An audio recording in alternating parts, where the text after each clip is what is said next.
Hello dear student, आज book का हम एग्जाम्पल नंबर 3.1 सॉल्व करते हैं। ठीक है, कल हमें एवरेज वेलोसिटी और एवरेज स्पीड के बारे में आपको बताया था।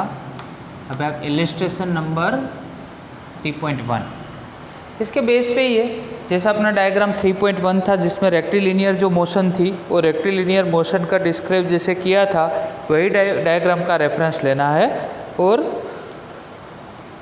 वैसे ही सॉल्व करना है। देखो तो मैं क्वेश्चन पढ़ रहा हूँ इसमें।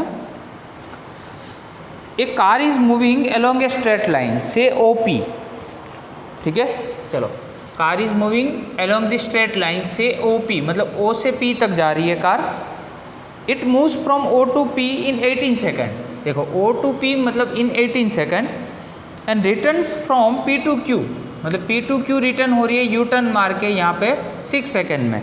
ठीक है, what are the average velocity and average speed of the car in going. First आपको दिया है फ्रॉम O to P, तो फर्स्ट केस में हमें लेना है फ्रॉम O to P। इसमें फाइंड करनी है हमें एवरेज स्पीड और एवरेज वेलोसिटी। ठीक है, चलो तो एवरेज स्पीड और एवरेज वेलोसिटी के बारे में डिस्कस करते हैं। सबसे फर्स्ट लेते हैं एवरेज वेलोसिटी।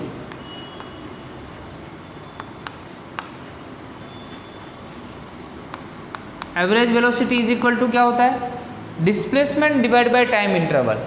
ठीक है, तो डिस्प्लेसमेंट मतलब ये final position minus initial position, तो P तक की फाइनल पोजीशन अपने पास है +360 माइनस इनिशियल पोजीशन मतलब 0 से स्टार्ट किया था डिवाइड बाय इसके लिए बेटा टाइम कितना कंज्यूम किया है अपने, तो फाइनल टाइम अपने पास 18 था और कहाँ से स्टार्ट किया था 0 से। ठीक है, तो 18 टू जा हो गया यहाँ पे 36, दैट मीन्स आया अपने पास आंसर 20 और इसका यूनिट होगा मीटर पर सेकंड, वेलोसिटी है इसलिए। सेम वैसे ही लेते हैं एवरेज स्पीड। चलो तो एवरेज स्पीड के लिए क्या होता है, path length divide by time interval, path length divide by time interval तो टोटल टाइम। चलो पाथ लेंथ मतलब यहाँ तक, तो ये हो गया अपने प्लस अगेन 360 वो टाइम आप जानते हो अगेन कितना अपने पास 18, तो आंसर आया सेम 20 मीटर पर सेकेंड। ये हो गया फर्स्ट केस। अभी P से दूसरे केस में आपको ऐसा दिया है कि P से वो कार यहाँ पे रिटर्न हो रही है और फिर यहाँ पे Q पॉइंट पे पहुँच रही है। ठीक है, तो सेकंड पॉइंट में यहाँ पे डिस्कस करते हैं O to P and returns to Q मतलब Q पॉइंट पे जो रिटर्न कर रही है उस टाइम पे, तो उस टाइम पे हमें करना है एवरेज वेलोसिटी के लिए कैलकुलेशन। चलो average velocity is equal to होता है डिस्प्लेसमेंट।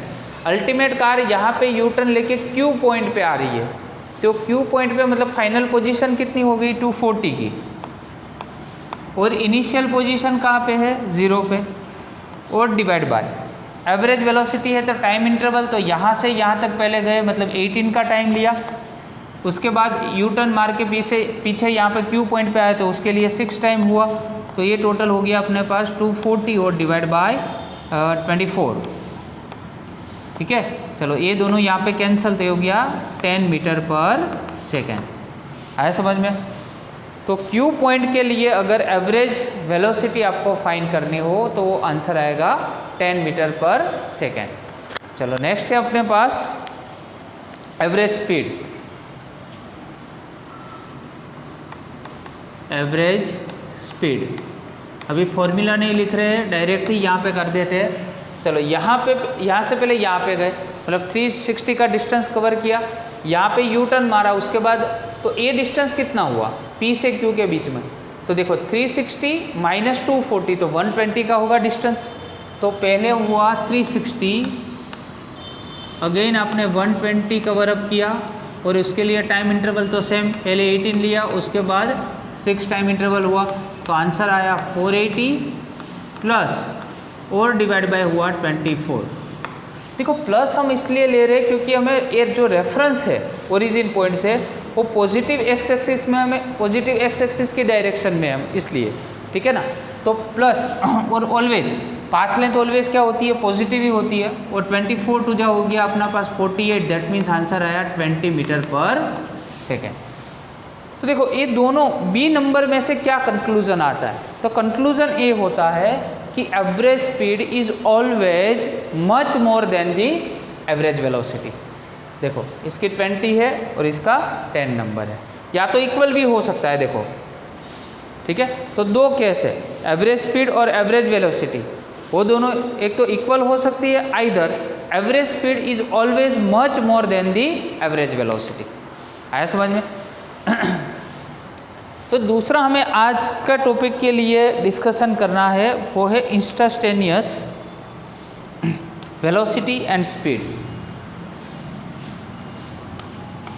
न्यू टॉपिक है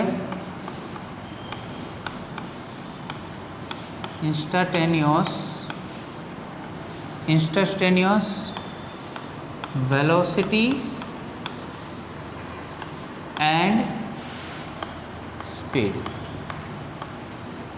चलो पहले तो एक बात ध्यान रखो कि इंस्टेंटेनियस जब भी हम बोलते हैं तब एक वर्ड आता है इंस्टेंट, एट एवरी इंस्टेंट, और वेलोसिटी और स्पीड का कंसेप्ट दोनों एक साथ में कंबाइन ही है, बिकॉज दोनों के फॉर्मूला, देखो फॉर्मूला डिफरेंट है, कंसेप्ट डिफरेंट है, बट दोनों के जो सिंबल है वो सेम है। तो जब हम एवरेज की बात करते हैं एवरेज स्पीड के लिए, ठीक है, तो एवरेज स्पीड वो मतलब आपको नॉर्मल आपकी स्पीड कितनी है वो बताती है। क्योंकि देखो एवरेज का मीनिंग होता है कभी आप कोई फास्टली जा रहे हो, कभी आप स्लो मोशन में जा रहे हो, ठीक है, तो सबका एक हम एवरेज कंसिडर करते हैं। बट इंस्टेंटेनियस क्या हमें कौन से पॉइंट पे वो फोकस करवाता है, तो instant, eight every instant what is your speed at that moment. मतलब मान लो कि आप अगर अपने घर से स्कूल की ओर जा रहे हैं, ठीक है, और वो जो जर्नी है, ठीक है, वो आपका जो रास्ता है उसमें अगर मान लो कि कहीं पे एक साथ में 10 शॉप्स आ रही है, तो आप जब फर्स्ट शॉप पे थे तब आपकी स्पीड कितनी थी, उसके बाद आप 3rd नंबर पे आए तब उसकी स्पीड कितनी थी, उसके बाद आप 5 नंबर पे आए, उसके तो वहाँ पे at that moment what is your speed, what is your velocity. तो वही इंस्टेंट पे कितनी आपकी स्पीड होती है, ठीक है, वो स्पीड मेजर करने का जो पूरा कंसेप्ट है वो है instantaneous velocity and speed. At every instant what is your speed, what is your velocity, it is called a instantaneous velocity. So if we are considering the so many large amount of time interval, then we are reducing this time interval as well. उसके बाद मान लो कि पहले आपने 10 minute के लिए कोई भी टाइम इंटरवल लिया, उसके बाद जैसे आप इसको स्मॉल अमाउंट ऑफ करते गए, उसके बाद नंबर 10 मिनट के लिए, उसके बाद 6 मिनट के लिए, उसके बाद 4 मिनट के लिए, उसके बाद 3 मिनट्स के लिए, तो आप एवरी इंस्टेंट पे उसको एनालाइज कर रहे हो, ठीक है। तो वहाँ पे एवरी इंस्टेंट पे जो भी, एवरी मोमेंट पे जो भी आपको स्पीड मिलती है उसको हम क्या बोलते हैं, इंस्टेंटेनियस, ठीक है। तो इंस्टेंटेनियस में एक कंसेप्ट है लिमिट का, ठीक है। तो इंस्टेंटेनियस वेलोसिटी अगर आपको कंसीडर करनी हो तो इंस्टेंटेनियस वेलोसिटी मतलब v, उसको v से डिनोट किया जाता है, ठीक है, इज इक्वल टू, ये फॉर्मूला तो अपने पास था कि displacement divide by time interval, मतलब change in position divide by time interval. तो यहाँ पे आपको एक अलग से लिमिट अप्लाई करनी है, limit t delta t tends to 0। फिर से मैं इसको हाईलाइट करता हूँ, इसको हम क्या बोलेंगे, limit delta t tends to 0। Delta t tends to 0 का मीनिंग है डेल्टा t जो है वो 0 हुआ नहीं है, वो 0 की ओर जा रहा है, ठीक है। It is not actually 0, it is just taking away a moment towards the 0, okay. So the best concept for the instantaneous velocity is to focus on the area just for the limit function, ठीक है। तो ये limit का जो function है उस पर आपको जस्ट फोकस करना है, और इंस्टेंटेनियस जब बात आती है तब ऑलवेज लिमिट कंसीडर हम करते हैं, ठीक है। तो जब भी आप इसको लिमिट निकालो तब ये फॉर्मूला ऐसे बनेगा, dx by dt। So what is this formula? What is this concept? It is a derivation part of x with respect to time. Derivative term, इसको डेरिवेटिव टर्म बोलेंगे, बट इसको अगर अलग से बोलना हो तो क्या बोलेंगे कि डिफरेंशिएशन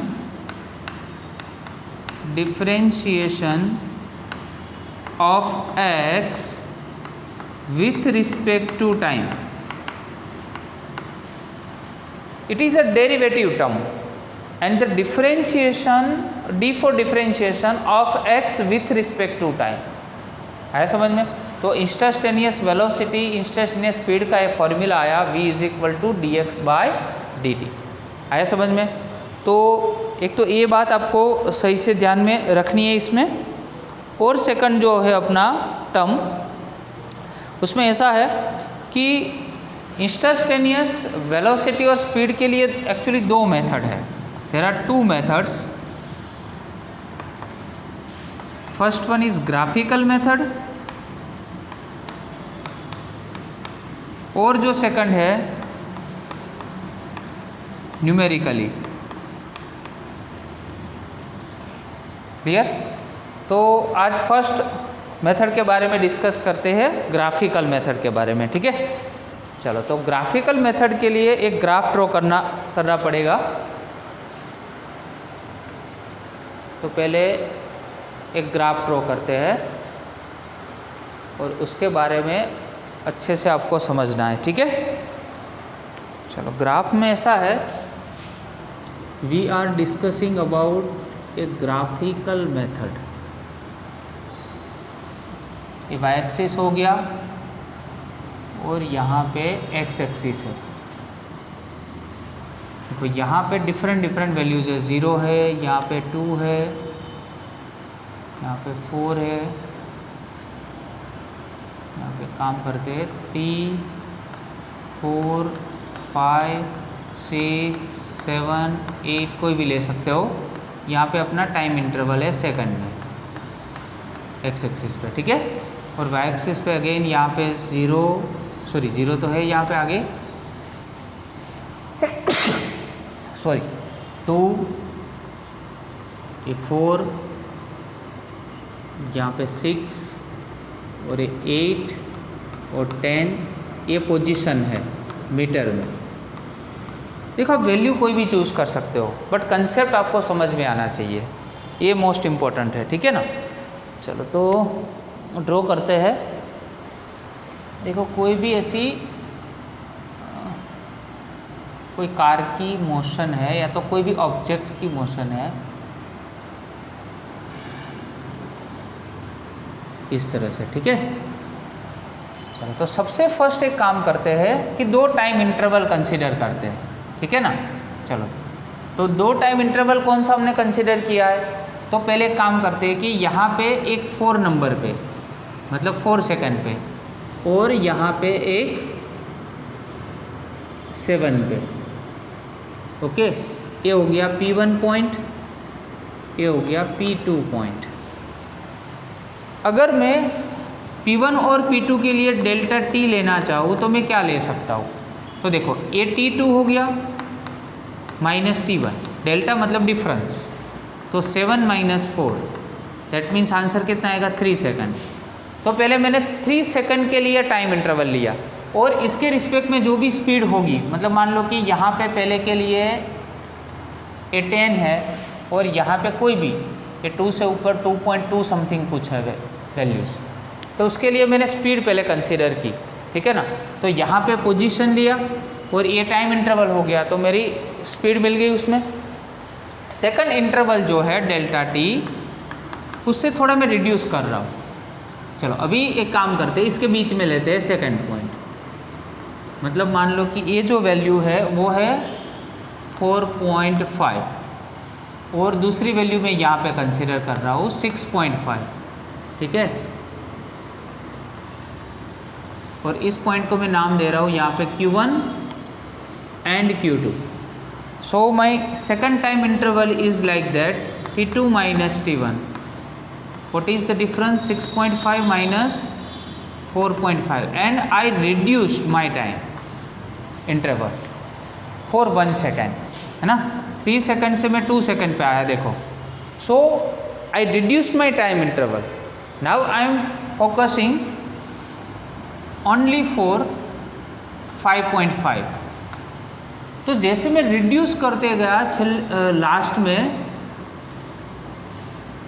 तो जो लास्ट में मेरे को यहाँ पे फाइनल एक ही पॉइंट मिला, सिंगल पॉइंट, और वो सिंगल पॉइंट पे हम टेंजेंट ड्रॉ कर सकते हैं, क्योंकि एक पॉइंट पे एक ही टेंजेंट होता है, ठीक है ना। वैसे देखो यहाँ पे P1 Q1 जैसे लिया, P1 P2 लिया, Q1 Q2 ऐसे, और भी आप यहाँ पे कंसिडर कर सकते हो 5 और 6 के बीच में भी, ठीक है ना। बट मेरे को लास्ट में P पॉइंट पे एक ही टेंजेंट मिला। So first what I have considered a time interval of 3 seconds. Now by ongoing I reduced my time interval by 1 second, and then after reducing just at a moment I just reached at point P for exact 5.5. मतलब every instant I have analyzed this graph by reducing the time interval. तो every instant पे कितनी speed मिल रही है वो मैं यहाँ से फाइंड कर सकता हूँ, ठीक है ना। तो ये अपना हो गया पोजीशन और ये हो गया टाइम। तो ये पोजीशन मतलब फाइनल माइनस इनिशियल करोगे और यहाँ पे टाइम डिवाइड करोगे उससे, तो हमें उसमें से एवरेज वेलोसिटी मिलेगी, और एवरेज वेलोसिटी जो भी मिलेगी उसको हम एवरी इंस्टेंट पे एनालाइज करेंगे, तो हमें क्या मिलेगा, इंस्टेंटेनियस वेलोसिटी और स्पीड मिल सकती है। आया समझ में। तो ये पूरा कंसेप्ट है ग्राफिकल के बेस पे, ठीक है। अभी हम जिसके बारे में डिस्कस कर रहे हैं, जो हमने एक टर्म लिखा है dx/dt, और मैंने आपको बताया डिफरेंशिएशन। तो व्हाट इज डिफरेंशिएशन, डिफरेंशिएशन क्या होता है, ठीक है। तो डिफरेंशिएशन के बारे में थोड़ा आपको बता देते हैं, और उसके कुछ फॉर्मूलाज है जो JEE और नीट की एग्ज़ाम में बहुत ही इम्पोर्टेंट होता है, ठीक है। तो डिस्कस करते हैं डिफरेंशिएशन के बारे में। ये अपनी NCERT में भी है। व्हाट इज डिफरेंशिएशन,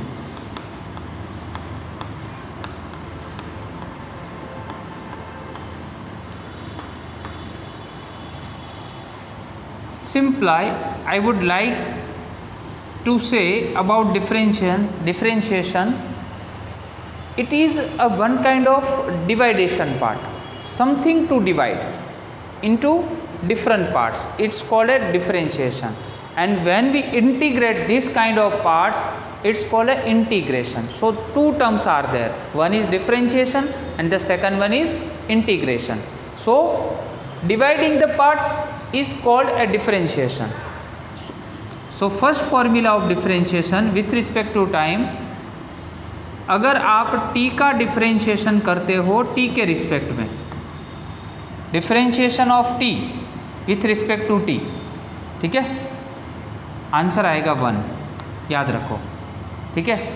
चलो सेकंड वन है d/dt t⁻n, अगर t का n पावर है उसका डिफरेंशिएशन t के रिस्पेक्ट में हम कर रहे हैं, तो पावर आगे और पावर में से कम, पावर आगे और पावर में से कम। Let's see with one example, d/dt I think t⁻4, मतलब t का t के रिस्पेक्ट में डेरिवेशन हुआ तो पावर आगे मतलब 4 आगे और पावर में से एक कम मतलब t⁻3, simple. Number 3, differentiation of constant 0। Constant का डिफरेंशिएशन ऑलवेज 0 होता है, ठीक है। कोई भी टर्म अगर कांस्टेंट है तो उसका डेरिवेशन ऑलवेज क्या होता है, 0 होता है। Number 4, differentiation of sine t क्या होता है, cos t। Clear. Differentiation of cos t, तो आंसर आएगा माइनस साइन टी। कौन सा आंसर आएगा? Minus sine t. क्लियर। चलो, तो ये हो गया डिफरेंशिएशन के सारे फॉर्मूलाज, सारे मतलब जो भी हमें फिजिक्स में बहुत ही यूज़फुल है, ठीक है ना, वो फॉर्मूला की मैं बात कर रहा हूँ। और जैसे ही मतलब आगे बढ़ेंगे और जिस तरह के फॉर्मूला की हमें ज़रूरत पड़ेगी उस तरह से मैं आपको नेक्स्ट भी बताता जाऊँगा। तो आज के जो अपने 5 फार्मूलाज है, उसके बाद के जो फार्मूला है उसके बारे में भी थोड़ा डिस्कस कर लेते हैं। और एक रूल है, बहुत ही इम्पोर्टेंट रूल है डिफरेंशिएशन में, जिसको हम प्रोडक्ट रूल बोलते हैं। कौन सा रूल है? Product rule. चलो, तो प्रोडक्ट रूल के बारे में डिस्कस करते हैं। Number 6 is that d by dt u into v। चलो, तो first as it is second का derivation plus second as it is और फर्स्ट का derivation, first as it is second का derivation plus second as it is first का derivation. Okay, product rule. Now divide rule, d by dt u by v, divide rule.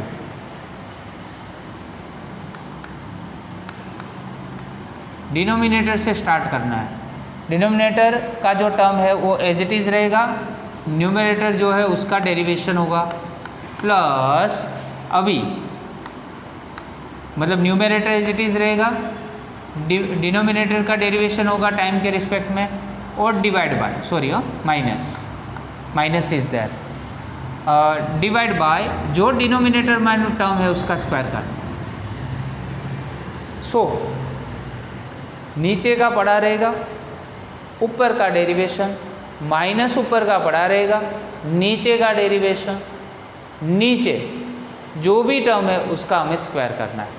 ठीक है, तो नीचे से start करना है। ओके, मतलब v से स्टार्ट करना है, उसके बाद u, और u एज इट इज रहने देना है, और v का डेरिवेशन करना है। ओके, तो these are the two tools which we are going to use in our example, NCERT example as well as JEE and NEET also. It is a very useful formula for you. Just you have seen or you have realized in instantaneous velocity, v is equal to dx by dt. So we are going to use this formula in example also. So you have to remind, you must have to, I said you must have to remind this formula. Okay, without this formula you cannot go ahead. Okay, तो आपको ये सारे formulas अच्छे से prepare करने, और दूसरी बात याद रखनी है कि जैसे मैंने यहाँ पे t लिया है, देखो मतलब t के रिस्पेक्ट में, मैं ऐसा बोल रहा हूँ, t के रिस्पेक्ट में यहाँ पे कोई भी वेरिएबल चेंज हो सकता है, x भी हो सकता है, मतलब x के रिस्पेक्ट में कोई भी वेरिएबल चेंज हो सकता है। So don't worry about it. Okay, तो यहाँ पे डिफरेंट वेरिएबल्स आ सकते हैं, यहाँ पे भी t के रिस्पेक्ट में x भी हो सकता है, बट जैसे एग्जाम्पल्स करेंगे उसमें थोड़ी ज़्यादा आपको क्लैरिटी आएगी। आया समझ में? तो आज हमने पढ़ा इंस्टेंटेनियस वेलोसिटी, उसकी ग्राफिकल मेथड। कल पढ़ेंगे, कल कौन सा पढ़ेंगे? दूसरी न्यूमेरिकली जो मेथड है उसके बारे में पढ़ेंगे। Okay, thank you very much.